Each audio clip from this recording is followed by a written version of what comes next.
ProWrestlingSheet.com. Hello, everybody, and welcome to a special edition of Wrestling Sheet Radio. Here with two special guests who need really no introduction. Cody and Brandi Rhodes, the bigwigs at All Elite Wrestling. How are you guys doing?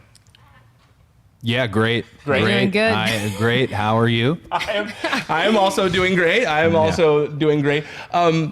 excited for next week. I'm sure you guys are also excited. But okay, you guys have talked about wrestling a lot the past 10 months and stuff. But I feel like I haven't heard as much talk on the TV side of things. Are you guys big TV watchers? Like outside of wrestling, do you guys watch a lot of TV? Yeah. I do. What do you guys watch? What are you guys into? American Horror Story. I just finished watching. I did all of Big Little Lies. I'm more of a binge watcher. Mm-hmm. Like I like to let them build up, and then I did Grand Hotel. That was fun. Yeah. I do all sports-based stuff. So Saturday college game day is huge for me.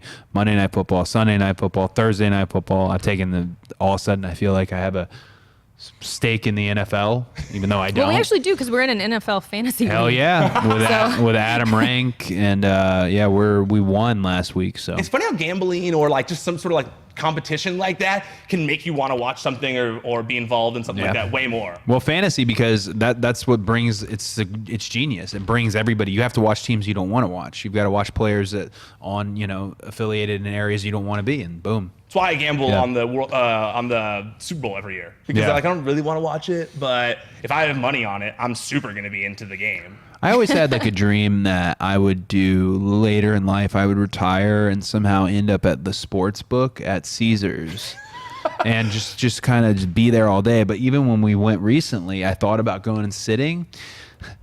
I don't know if I can sit that long. Like there's nothing going on over there. Yeah, nothing. You're just sitting there.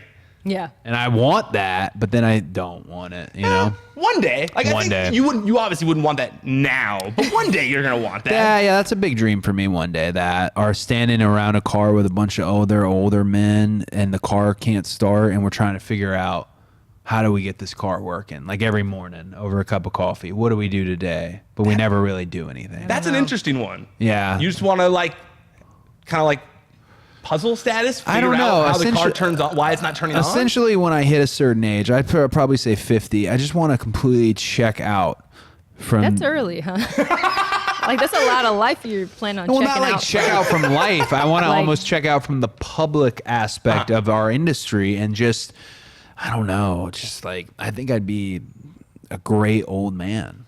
I get that mentality. I was at a casino the other day with my family, and I was playing poker, and it was a bunch of the elderly dudes who clearly live in Palm Springs, and they all knew each other. It was like a whole club of people, and I was like, I want that life one day. So I'm the same way in that regard. Hey, Frank, you know what I'm saying? Every day. Like, I won today. Oh, about time you won today, and they got a whole camaraderie between themselves with the dealer. The dealer knows them. Yeah. I'm with you on that. But speaking of the TV show side of things, I think, you guys talk about how you want to address some of the things that maybe some of the jaded fans, some of the things that have taken them away from wrestling maybe. And I think that one of those things is maybe like the show itself being not in tune maybe with like some of the other things you see on TV or some of the things so those shows that you watch, you with sports and you with some of those dramas that you binge, do those, help you with your mindset and vibe going into producing your own show now? Or something that you want to, take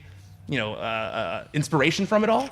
Oh yeah. I mean, so I'm a huge horror buff. So like I've had a lot of horror stuff on my brain forever. And I've recently walked into a scenario in which some of that I feel like I'm putting into play. And I think it's important to have those escapes away from just your particular thing, because you may not even think about certain things until they're presented to you in a different format. Like if someone were to present to me the idea I came up with based on wrestling, I probably would be like, I don't really see that. I don't know. But I saw it in its real format and thought, how does that translate maybe to wrestling?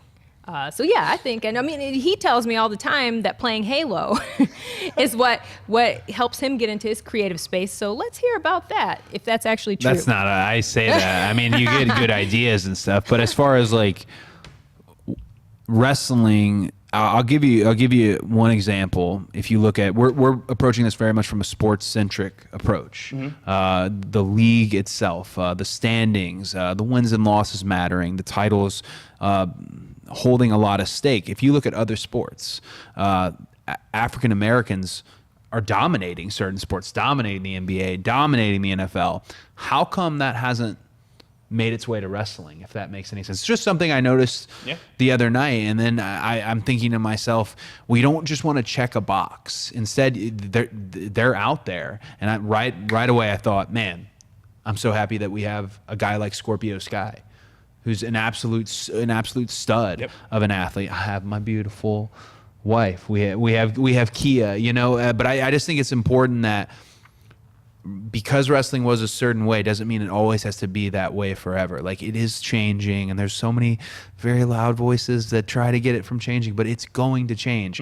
It's changed from when Harley Race was the first guy taking a backdrop in St. Louis to now. It's going to change. They were mad at Harley Race then, and they're mad at, you know, Private Party for doing high spots now, but it's going to change, and we have to be ready for that. The audience is changing, the product is changing. Yeah, I mean, on the issue, you know, on the topic of things changing, like Brandi, what's one of the one things that you want to see change more than anything? Like, where you felt there, is it the same thing as Cody was saying right there? Is that it's, you know, more equality all around? One thing that I've wanted to see change in wrestling, because wrestling seems to be slower than everything else that I know in entertainment as far as progressive. I'm not sure why that is, but women behind the scenes in wrestling don't really exist. True. So this role is paramount for that reason, and that showcases there's another one of us that are existing and making decisions and being pinnacle parts of the building of a company. There should be more. There are a lot more smart women that are involved in the wrestling business as wrestlers, or people who want to be involved behind the scenes, that want to have executive roles. I want to see that start to change, and I want to see it start to change much more rapidly. But here's what I have to say, ladies, you cannot, we can't eat our own. If we're always eating our own, we're not going to make progress. So Fair. If myself or some of the other women that are currently in wrestling in executive roles aren't your favorite, that's okay. Don't beat that to a pulp to where nobody wants to hear it. Just keep working towards what you do want to see. And that's the way that we overcome these things. Because, I mean, if I were to say, man, you know, I'm sick of the color red. Red is always what I see, and then blue shows up, and I go, well, you know, that particular hue of blue, though, it's just really, gosh, where's the red? Totally. Then we go back to red, and that's all we've got. Absolutely. I mean, that's why I got, you know, I totally understood, you know, when this whole bus thing everyone was talking about yesterday. I saw you replying to people on Instagram and kind of like talking about like, hey, this is an important thing to me. Like, I understand that you might not see why I mentioned color, but like, this stuff is important to me. And I'm half Mexican, half Jewish, white guy or whatever. But like, and so I've seen racial things my whole life, you know, like people calling me a stupid Jew or a stupid spick or whatever. Like, that stuff happens, you know? So like, I'm with you in that regard. So, I mean, I understand why that would be so important to you. Let's get onto the truck. I took, the picture was sent to me from a friend in the lot saying, hey, the truck wrap is done. There are multiple trucks with different people on the back, with Kenny Omega on the back, with Jericho on the back, with Moxley. I mean, there's honestly like the whole roster. There's a lot of really great. There's a lot of trucks. Okay. There's a lot of big production. There's also people that you're not going to expect to see on the truck. Yeah. So it's really God cool. forbid he took a picture, my friend, of that truck, and I thought, oh, cool, the trucks are rolling. This is nice, because when you go to the WWE event, you see all the trucks. Just man, way to ruin my day, internet. I'm not gonna lie, the second you guys posted that picture, I knew. I was like, so I in my head from just reading Twitter every day, I was like, oh, I know what I know what we're in for today. Well, it didn't help either that like there's a giant billboard in Las Vegas of me and Dustin instead of this picture. Is that the one where it looks like? Oh, really? Is that where it looks like you're shoving? I'm Dustin's shoving his face into the Bubba Gum Shrimp logo. But this picture just didn't fit the wrap. You're going to see these popping up everywhere. You're going to see Kia. You're going to see Mox. You're going to see Britt.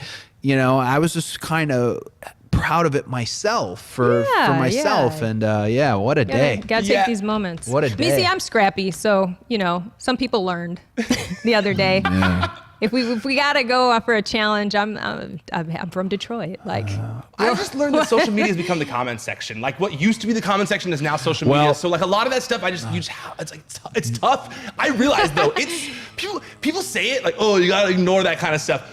But they have Why? no idea what it's like to have it in mass like that. But when there is a conversation to be had, I definitely do agree that there are some ways to answer questions and not answer questions, sure. But if there's a conversation to be had, I don't think I should ignore it. I think that's one of the kind of charms of our organization is that we are willing to engage with the fans and chat with them and have these discussions back and forth.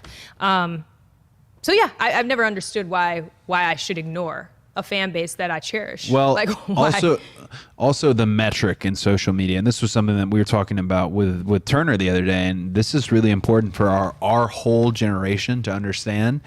3 people tweeting 300 times is still only 3 people. Yeah. So the moment you signal boost that and you give that negativity this big spotlight, it's just a bad. Our entire generation is getting better at dealing with it, but there's this whole market that may not even be on Twitter. If you look at the most recent elections, presidential elections, that's a big thing they found out. Yep. There's a lot of people who aren't on social media. There's a lot of people who watch TV who aren't on social media. You've got to find ways to actually test that audience, to actually check into their sensibilities. That was really great. We have such a good partner with Warner Media who's doing all this research. Yeah, they're very checked into that kind of stuff. Yeah, where you find out like, oh, they really, this is something that people really like, and that's really exciting versus these, age-old, let me see if it trends or likes or retweets. Because like I said, man, 3 people tweeting 300 times is still 3 people. No, I've also had to learn that too. Yeah. I'm glad you said that. It's hard to like put that in here when you're vanity searching or when you're doing whatever. I love a good vanity search.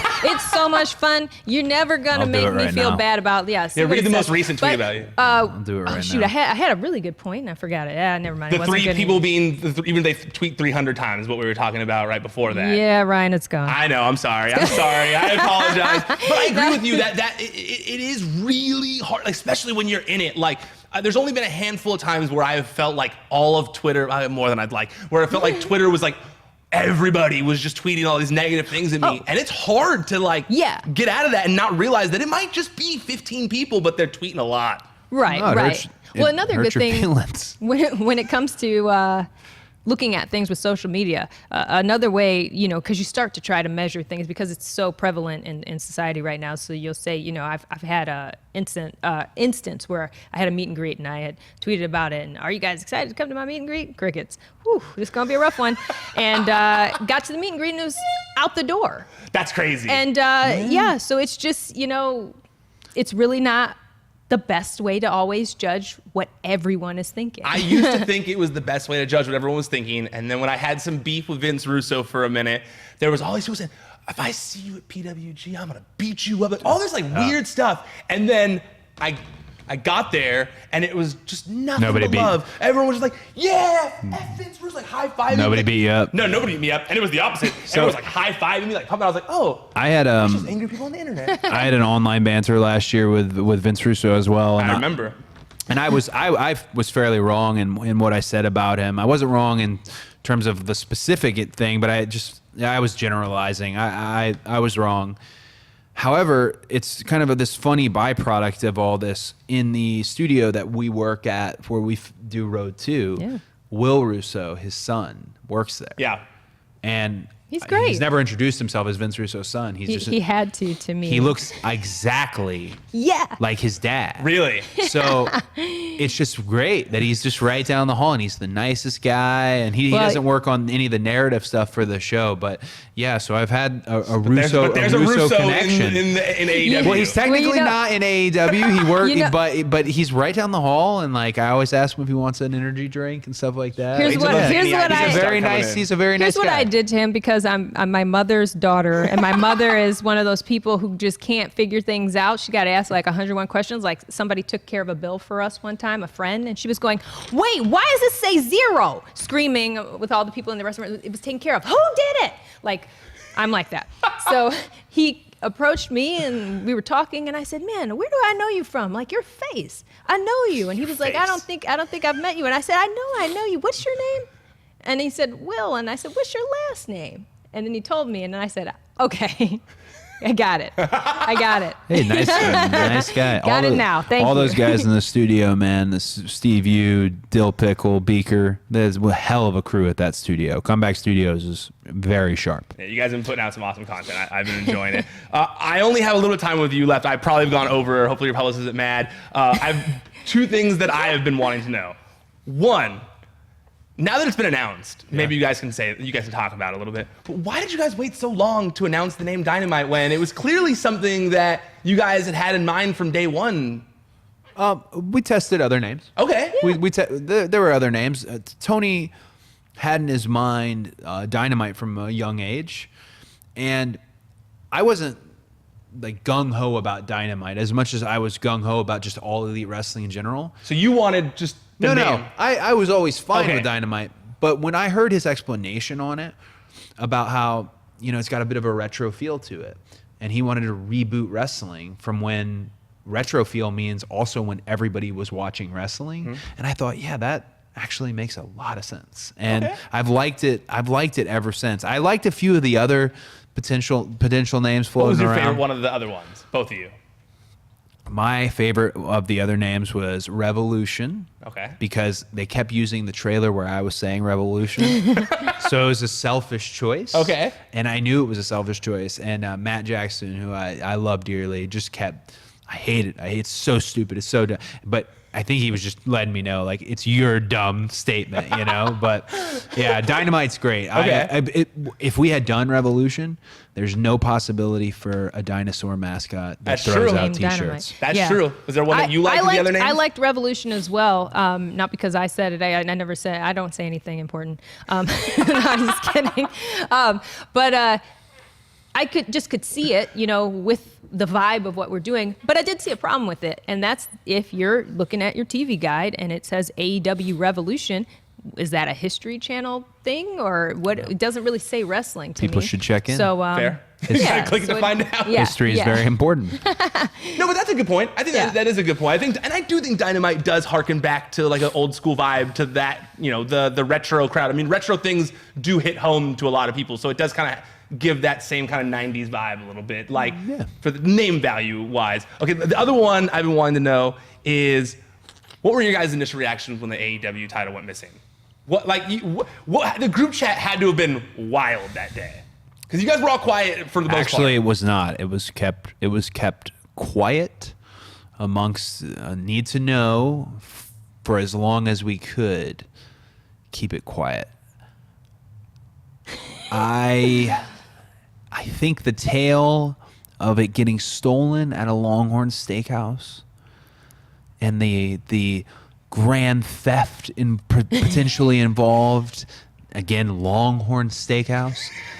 I think that's a really great story. If what in actuality happened was a gentleman just placed it on the roof of a car and it fell off, that's not as sexy as a story. No. The main thing I was happy about, because I ordered a second title immediately, I was happy that we found it and it was undamaged. And Chris has it in his possession, because when he got it that night, it meant the world to him. So I'm just glad we have it. I was planning on having Conrad mine the dark web, because Conrad could buy it. That day? Conrad is the dark Conrad web. is That day, there were listings on the Yeah. dark web. I have a friend who's good with dark web stuff, and I didn't want to report because I didn't know. I was going to pass it along if it was Yeah. legit to you guys, but apparently there were listings on the dark web. But my favorite part is that you didn't even have to search the dark web. If you had just gone to Craigslist, the There guy were had put it on. listings? The That guy put it- You didn't see that? The No. guy himself, when he did an interview with local news, he said he saw a red velvet bag or a velvet bag or whatever, like in the road. He was I believe he said he was he was doing some sort of fishing that day, and he was scalloping that day, he said, and it was his birthday. He was driving home. He got off the exit. He saw a bag in the middle of the road, and he was like, that's weird. Pulled over, tossed it in the truck, and didn't even open it, which is weird. Who does that? What if it even something wild? Yeah, I know. He says that he just tossed it in the car. We're like, well, we'll just go home and open this. Took it home, opened it, doesn't watch wrestling, but Googled like AEW, like All Elite Wrestling or whatever, saw the picture, but assumed it was a replica. So because he didn't know, you know, so he assumed it was a replica. So he went to local Craigslist in the area and took a picture of himself, put the belt on, standing there, and took a picture of himself that he put on Craigslist, and then said like, anyone looking for their replica title belt or whatever, and then he. Not a huge internet guy, so a few days later when he got to his computer, when it became public knowledge, his inbox was full of people, local, like, hey, they're talking about that on the news. You might want to take that to the police. And that's why he went to the police and took it in. That's amazing. I love that belt. If you get to see it in person, jeez. Does that mean you own a replica now? It's so heavy. No, we'll have a second one, just in case that happens again. In case, but the original is the one that you'll see on the broadcast, and it's Dave, who the ace of belts. He did a great job on that sucker. There's nothing like it. It's heavier than the IWGP Heavy. It's a real behemoth of a title. It's special when you see it in person. Well, I'm looking forward to seeing when you get a chance to November 9th. Yeah, you get a chance at Royal Full Gear. Farms Arena, Full Gear in Baltimore too. What a rich with wrestling history. The fact that StarCast is coming, some of the other matches to be announced for that pay-per-view are going to be stupendous. It's going to be a really, really good event. But also, you don't for sure have that match, right? Because you got Sammy first. Well, if you lose to Sammy, if Sammy beats me on the outset of, if we go to Dynamite and Sammy beats me, that will completely change that matchup. But also, if Chris was to lose his first defense, which has been advertised for Philadelphia, then that would offset these things. We have to actually go week to week in terms of following these records and wins and losses mattering, and they weren't just campaign promises. We have to actually mean it, so we will. Will that be defined a little bit more in the first episode on like rules around that a little bit, or in the first couple? Well, I think one thing that will really help, the numbers going up. Okay. When you only have 4 shows, is not much to compare in the worlds of records, and mine being the best in this case, and Tony making that call. But as we move forward, it'll become a little bit more apparent. Also, we're going to data track. Something that Tony's really excited about is these tail of the tapes and these heat charts and these actual data tracking. As getting to the point where you can talk about somebody losing to a certain type of maneuver or a maneuver on a certain type of a body part, X amount of percentage. So I'm really looking forward to it. It's a lot to tackle, but it will help once we have more matches under our belt. That certainly makes sense. Well, I'm not gonna take more of your time. I know you guys got a ton of stuff to do today. I'm sorry I've kept you for this long, but make sure you guys go check out AEW Dynamite, October 2nd, TNT. Go follow AEW on TNT. Go follow All Elite Wrestling on Twitter. I'm sure most of you watch this already do follow these guys as well. But I can't stress it enough. Go check out AEW Dynamite, October 2nd. Thanks for stopping by, guys. Thank you very, very much. Thank you. Also, please tell your mom to follow me. She'd like it. She would. So please do that. Boom. ProWrestlingSheet.com